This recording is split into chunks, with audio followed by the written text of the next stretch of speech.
सावन के महीने में भगवान शिव को की गई पूजा वर्ष भर किए गए पूजा के बराबर फल प्रदान करता है। यह महीना भगवान शिव को समर्पित है। सावन महीने में लोग बड़ी संख्या में शिवालयों में पूजा करने जाते हैं।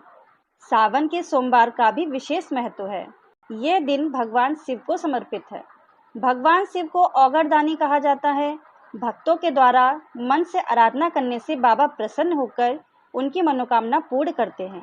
भोलेनाथ जी को जल, पीले चावल के साथ बिलपत्र विशेष प्रिय है। लेकिन क्या आप जानते हैं कि भोले बाबा को संग से जल अर्पित क्यों नहीं किया जाता है? इसके पीछे क्या कहानी है? लगभग सभी देवी देवताओं को संग के माध्यम से जल अर्पित किया जाता है, लेकिन भगवान शिव को ऐसा करना प्रतिबंधित है। हिंदू धर्म में पूजा पाठ का बहुत ही अधिक महत्व है। किसी भी कार्य, परेशानी या कोई भी समस्या हो तो सबसे पहले भगवान को याद किया जाता है, जिसके लिए ना जाने कितने हवन, पूजा पाठ करते हैं, जिससे कि घर में सुख शांति आए। इसी तरह घर में हो या किसी भी धार्मिक स्थल में कोई भी पूजा होती है तो उसमें शंख का स्थान महत्वपूर्ण होता है।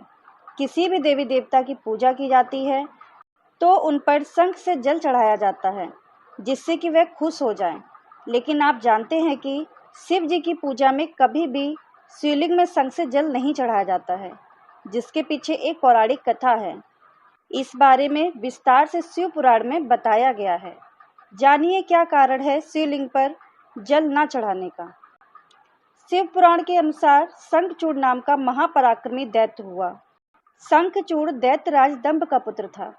दैत्यराज दंभ को जब बहुत समय तक कोई संतान नहीं हुई, तब उसने भगवान विष्णु के लिए कठिन तपस्या की और तब से प्रसन्न होकर विष्णु भगवान प्रकट हुए।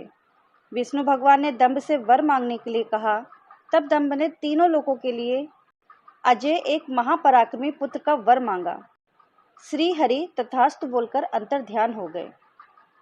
तब दंभ के यहाँ एक पुत्र का जन्म हुआ, जिसका नाम शंखचूड़ पड़ा। शंखचूड़ ने पुष्कर में ब्रह्मा जी के निर्मित घोर तपस्या की और उन्हें प्रसन्न कर लिया। ब्रह्मा ने वर मांगने के लिए कहा। तब शंखचूड़ ने वर मांगा कि वो देवताओं के लिए अजय हो जाए। ब्रह्मा जी ने तथास्तु बोला और उसे श्री कृष्ण कवच दिया।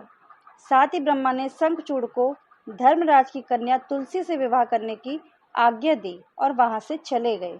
ब्रह्मा जी की आज्ञा से तुलसी और शंखचूड़ का विवाह हो गया। ब्रह्मा और विष्णु के वरदान के मद में चूर दैत्यराज शंखचूड़ ने तीनों लोकों पर स्वामित्व स्थापित कर लिया। देवताओं ने त्रस्त होकर विष्णु भगवान से मदद मांगी, परंतु उन्होंने खुद दंभ को ऐसे पुत्र का वरदान दिया था। अतः उन्होंने शिव से प्रार्थना की। तब शिव जी ने देवताओं के दुख को दूर करने का निश्चय किया और वे चल दिए। परंतु श्री कृष्ण कवच और तुलसी के पतिव्रत धर्म की वजह से शिव जी भी उसका वध करने में सफल नहीं हो पा रहे थे।